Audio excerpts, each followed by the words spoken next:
오늘은 히스기야입니다. 찾으셔서 히스기야 제6가입니다. 히스기야 찾으시면 되겠습니다. 제6가 히스기야. 히스기야는 이사야서 36장, 37장, 38장에 기록이 되어져 있습니다.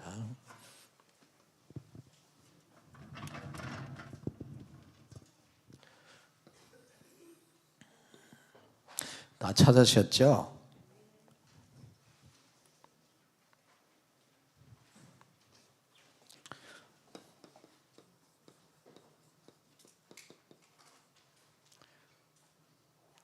히스기야. 이사야 36장에서 38장에 이사야 36장에 38장에 히스기야에 관한 내용들이 집중적으로 기록되어져 있습니다. 히스기야의 소명이 뭘까? 히스기야의 소명 1번 콜링이라 그랬죠. 히스기야 소명이 뭘까? 바로 히스기야 소명은 킹, 왕입니다. 하나님께서 너는 왕이 되라 라는 겁니다. 히스기야는 왕의 아들로 태어났습니다. 왕의 아들이 뭡니까? 왕자잖아요. 근데 하나님께서 왕자들이 많지만은 이 히스기야를 왕으로 세우는 겁니다. 그래서 히스기야는 소명이 왕입니다. 왕. 우리는 시대를 살아가면서 하나님께서 때로는 왕으로, 때로는 장관으로, 때로는 어떤 분야의 전문가로 이렇게 부를 수가 있습니다. 근데 히스기야는 소명이 뭐냐? 왕으로 부름받았다는 겁니다. 저와 여러분도 이 생명수 교회에 저는 목사로 혹은 장로님으로 혹은 안수집사님으로 혹은 권사님으로 여기에는 뭡니까? 교구장, 디렉터, 셀리더로 하나님이 우리를 부르셨다라는 겁니다. 이걸 잊어버리면 안 됩니다. 저 사람은 왜 왕이고 나는 왜 신하냐? 이걸 따지면 안 돼요. 오늘 하나님의 주권이라고 말했잖아요. 가짜, 서버런티라고 하는 거거든요. 하나님의 주권, 이거 잊어버리면 안 돼요. 같이 합니다. 하나님의 주권이다. 그래서 우리는 나를 왜 교구장 세웠지? 나를 왜 디렉터, 나를 셀리더 왜 세웠지? 우리는 내 편에서 이해를 하려고 하면 이해가 안 돼요. 하나님께서 나를 그렇게 불렀다라고 믿을 때에 그게 아멘 할 수가 있습니다. 같이 합니다. 하나님의 주권입니다. 그래서 하나님께서 히스기야를 왕으로 불렀다라는 겁니다. 이게 히스기야의 소명입니다. 두 번째, 히스기야의 사명이 있습니다. 미션. 히스기야의 사명, 미션이 뭘까?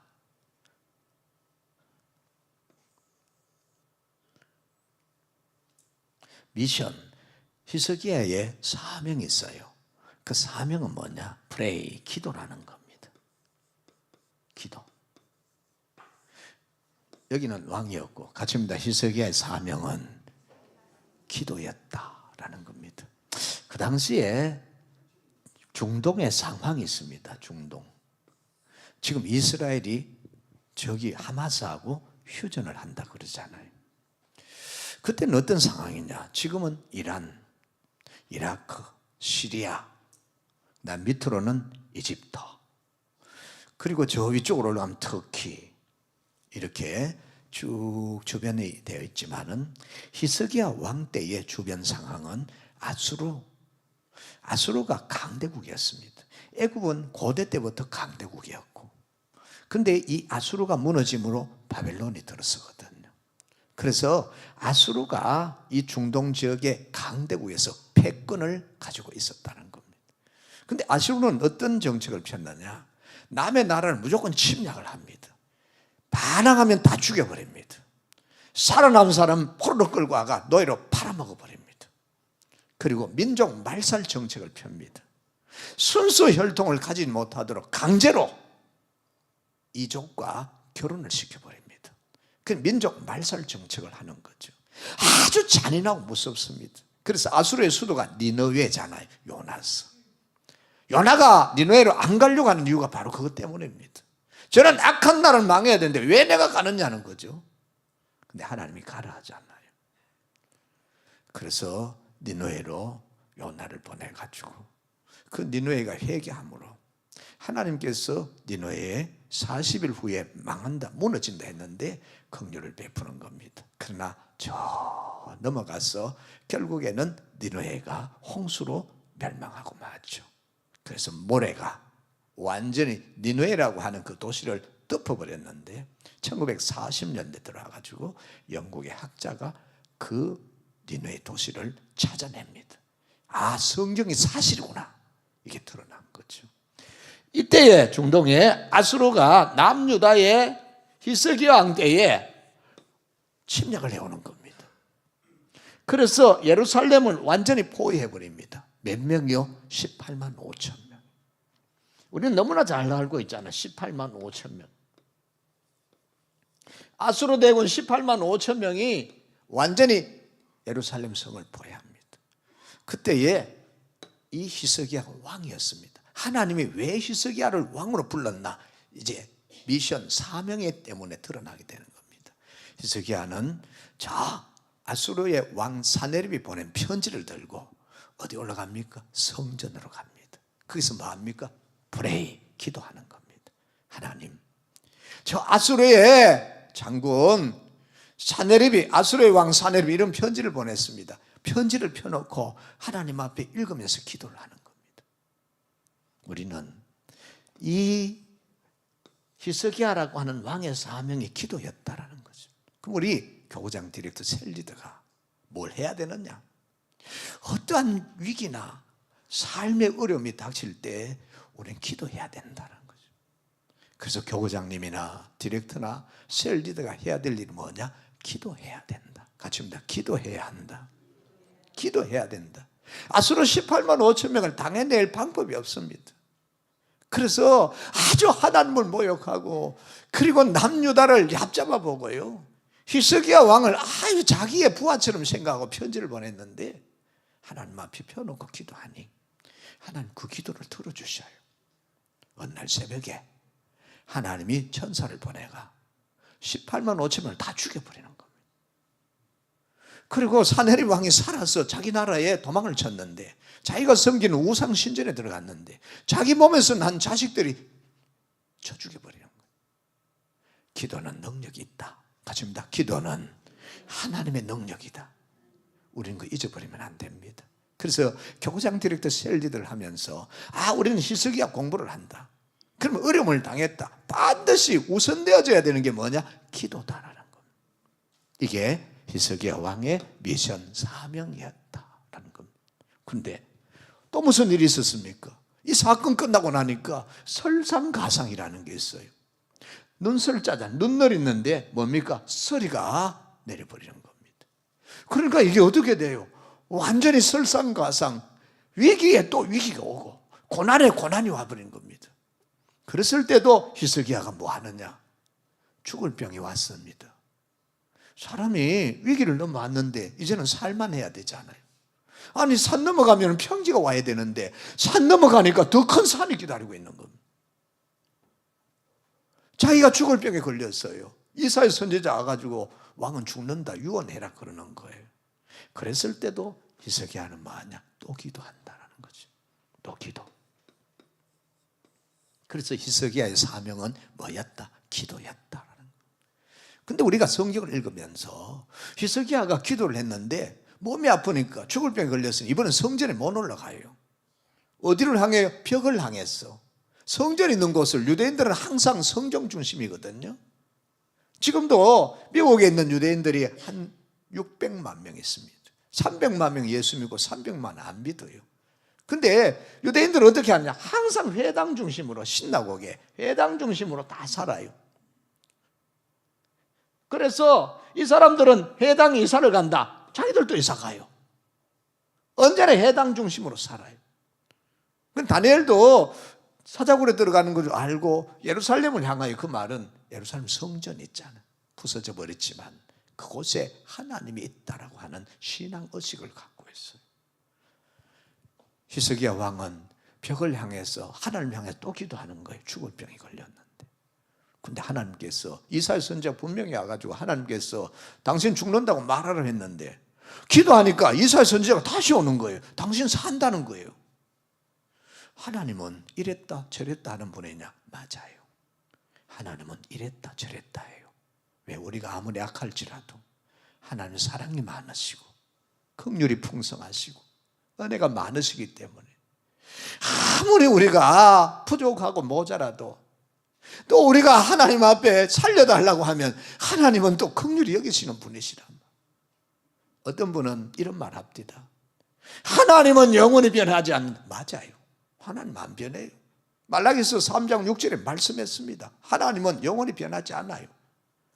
그러나 그 하나님은 우리가 곤란을 당하고 고통을 당하고 질병을 당해서 어려울 때 살려달라고 부르시면 사랑이 많고 긍휼이 풍성하셔서 또 우리 하나님은 살려주시는 하나님이시란 말이에요. 그래서 히스기야가 기도를 할 때 이사야 선지자가 가지고 하나님께서 말씀하시기를 15년 더 산다고 했다는, 히스기야 왕 믿을 수가 없었어요. 아니 조금 전에 죽는다 해놓고 이번엔 또 15년 더 산다고 하니까 믿을 수가 없잖아요. 그러니까 정표를 보여달라니까. 어떤 정표? 저 해가 동쪽에서 떠가 서쪽으로 가는데 아니 동쪽에서 떠 서쪽으로 가는 건 자연이치가 아니냐? 하나님 만든 자연법칙이거든요. 그러면 동쪽에서 서쪽으로 가는 해가 반대로 동쪽으로 다시 물러가게 해달라는 겁니다. 그래, 하나님 그것까지 징조로 보여주십니다. 이런 하나님의 시라는 거죠. 그래서 우리는 교구장이나 디렉터나 셀리더나 꼭 기억해야 될 것은 어떤 일이 있더라도 기도가 먼저 되어져야 된다. 같이 합니다. 기도가 먼저 되어져야 된다. 왜 기도가 먼저 되어져야 되는가? 하나님 먼저기 때문입니다. 그래서 우리는 내가 먼저 가버리면요 실수가 많아요. 다시 돌아가서 하려고 하면은요 그게 더 어려워요. 우리는 건너가던 돌다리도 뭐 하면서 건너간다? 두드리면서 건너간다. 아무리 내가 할 수 있는 것 같아도 먼저 기도하고 가면, 사람은 계획을 아무리 잘 짜도 부족하다 그러잖아요. 그 길은 빈틈이 있어요. 기도하고 가면 우리의 계획에 빈틈을 하나님 막아주시는 분이십니다. 그래서 우리 교구장님이나 디렉터나 셀리드는 꼭 기도해야 된다. 기도해야 된다는 말은 뭐다? 하나님 먼저라는 거. 우선순위를 그리 정하고 가시면 내가 계획에 짠 거 부족해도, 내가 가는데 혹은 실수가 있어도 기도하고 가면 부족한 건 메꾸어 주시고 실수한 것 하나님께서 오히려 그 실수를 성공으로 바꿔주시는 하나님이신, 가시면 좋으신 하나님, 꼭 기도하면서 가셔야 됩니다.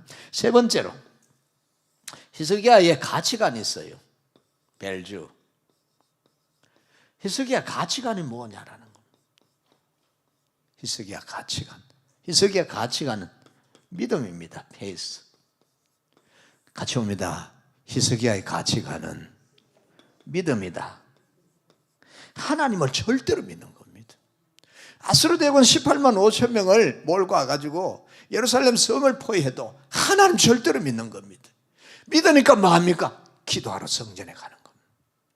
저 아수르 왕이 보낸 편지를 하나님 앞에 펴놓고 하나님 보십시오, 제가 읽어드릴게요. 그런 거. 하나님 절대로 믿는 거거든. 기도하는 사람은 하나님 믿는 사람입니다. 기도하는 사람은 예수님 믿는 사람입니다. 기도하는 사람은 응답을 믿는 사람이거든. 히스기야는 하나님께 대한 절대 믿음을 가졌습니다. 이게 그의 가치관이었습니다. 우리는 어디에다 가치를 둡니까? 재물입니까? 권세입니까? 명예입니까? 중요해요. 권세 있어 봐요, 대단합니다. 명예가 있어 봐요, 사람들이 존경합니다. 재물이 있어 봐요, 돈 받으려고 줄을 쫙 씁니다. 저 어릴 때요, 금방 한 봉지만 가지고 나와도 동네 아이들 다 모입니다. 왜냐하면 먹을 게 없으니까 그 금빵 하나 얻어 먹으려고 쫙 줄 선다고요. 그때는 눈깔 사탕이 있었지 않습니까? 나 한 번 빨고 나 한 번 빨고 가능할 때입니다. 그죠? 애들이 줄을 서가지고 나 한 번만 아니 침도 안 묻었는데 나 한 번 빨고 나 한 번 빨고 나 한 번만 나 한 번 빨고, 그죠? 막내 사탄 그렇게 먹었다라는 거죠. 재물 힘 대단합니다. 그렇지만은 이 히스기야는 왕이었기 때문에 돈이 있었어요, 명예 있었어요, 권력이 있었어요, 다 있었어요. 그런데 그것보다도 하나님을 더 믿었더라는, 이걸 우리가 배워야 돼요. 내가 좀 있다고 해가지고 하나님은 두 번째가 아니고, 내가 아무리 많이 있고 권력이 있고 명예가 있어도 하나님은 먼저. 같이 옵니다. 예수님이 먼저. 왜? 날 구원하셨잖아요. 죄악에서 날 구원했기 때문에 예수님 먼저. 이게 여러분 가치관이 참 중요합니다. 내가 어디에 가치를 두고 있느냐, 이 중점, 내가 어디에 삶의 신앙생활에 어디에다가 가치를 두고 있느냐 굉장히 중요합니다. 주 예수보다 더 귀한 것은 없네, 예수밖에는 없네. 이런 교구장 디렉터 셀이 되면 그 셀은 부흥 안 할 수가 없어요. 놀라운 역사가 일어날 줄 믿습니다. 네 번째로 액션이 있습니다. 히스기야의 행동은 신앙생활입니다. 히스기야 신앙생활은 뭐였을까라는 것. 이거는 바로 디렉셔널 렌티라고 해서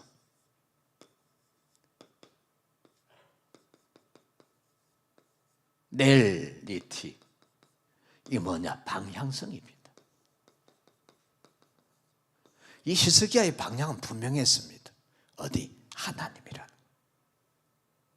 히스기야의 신앙생활은 방향이 분명했다는. 이 방향성이 굉장히 중요하거든. 디렉셔널리티라고. 방향성이 분명했다는. 이 히스기야는 예를 들어가 무기가 아니요, 군사력이 아니요, 이 사람 신앙생활은 방향이 분명했습니다. 하나님께로 가는 겁니다. 살아도 하나님께로 가고 죽어도 하나님께로 가고 적이 쳐들어와도 하나님께로 가고 죽을 병에 걸려도 하나님께로 가는 겁니다. 그러니까 우리 신앙생활이 이게 중요합니다. 그래서 히브리서 12장 2절에 믿음의 주여 또 온전케 하시는 인 예수를 바라보자 그러잖아요. 제가 우리 교회에 부임을 해가 지금까지 일하면서 저를 찾아오는 사람들 참 많습니다. 그런데 그 가운데 이상한 사람들이 가끔 찾아와요. 오늘도 이상한 사람이 찾아왔어요. 그런데 엘리베이터 탔는데 담임 목사님 찾는 거예요. 우리 교인이 아닙니다. 그래가지고 저 사람 또 날 찾아왔구나, 어떡하지? 예배 들어가야 되는데, 그래가지고 엘리베이터를 탔는데 그 사람 엘리베이터 내렸어요. 나는 엘리베이터를 탔죠. 근데 엘리베이터를 타고 내려오는 우리 성도님이 담임 목사님 찾아왔다니까 저 사람이 담임 목사라고 그러는 거예요. 나를 딱 가르쳐 주는 거예요. 잘 보고 가르쳐 줘야 되는데, 그러니까 이 사람이 나가가지고 가려고 하다가 저 사람이 담임 목사라 그러니까 얼른 엘리베이터 타려고 그러는 거예요. 얼마 전에는 나 사람 죽인 살인자요 하면 또 날 찾아왔어요. 그래가지고 담임 목사 어디냐고. 우리는 담임 목사 찾지 말고 하나님 찾아야 돼. 그죠? 우리 방향이 분명해야 돼. 하나님 찾아가야 됩니다. 히스기야는 무기도 찾지 않고 군사력도 찾지 않고 아수르 대군이 왕이 겁이 나서 그 앞에 가 무릎 꿇지도 않고 그의 방향성은 분명했다. 하나님. 우리 뒤에 교구장님, 디렉터 셀리더 방향이 분명해야 됩니다. 하나님. 같이 옵니다. 신앙생활은 하나님이다. 어떤 일이 있어도 믿음의 주여 또 온전케 하시는 인 예수님 바라보고 갑시다. 그러면 시험 될 것도 없고 낙심될 것도 없고 포기할 것도 없고 죽었다고 부활하신 예수님 따라가면 돼요. 거기에는 모든 것이 해결이 됩니다. 예수 그리스도를 바라보고 가는 우리 교구장님, 디렉터, 셀리더가 되기를 바라겠습니다. 그러면 틀림없이 교회는 부흥하게 되고 여러분의 셀은 크게 확장되는 역사가 일어날 수 있습니다. 우리 주여 한번 부르고 같이 기도합니다. 하나님 아버지, 히스기야는 왕으로 부름받았습니다. 우리는 교구장 디렉터 셀리더로 부름받았습니다. 히스기야는 언제나 그의 사명은 기도였습니다. 그의 가치관은 믿음이었습니다. 그는 언제나 하나님을 바라보고 나아갔습니다. 우리에게도 이 은혜를 내려주시옵소서. 주여 한번 부르고 같이 기도합니다. 주여, 사랑이 많으시고 내가 풍성하신 우리 하나님 아버지 감사드립니다. 긍휼과 사랑을 베풀어 주시고 히스기야 왕으로 부름받았고 우리는 교구장 디렉터 셀리더로 부름받았습니다. 그러고 하신 하나님 아버지, 은혜를 베풀어 주소서. 우리에게 긍휼을 베풀어 주시기를 간절히 바라고 합니다. 하나님 아버지, 우리의 사명은 기도였습니다. 우리의 가치관은 믿음입니다. 우리의 방향성은 하나님입니다. 날 구원하신 예수 그리스도를 바라보고 갈 수 있는 우리의 삶이 되게 하여 주옵소서. 그러하신 하나님 아버지 은혜 감사합니다. 히스기야의 소명과 사명 그리고 가치관, 그의 신앙생활을 살펴보았습니다. 우리에게도 히스기야에게 주었던 이 은혜를 주옵소서. 이 믿음을 주옵소서. 이 기도를 주옵소서. 이 방향성을 허락하여 주옵소서. 예수님 이름으로 기도합니다. 아멘. 하나님께 영광의 박수 올리고요. 우리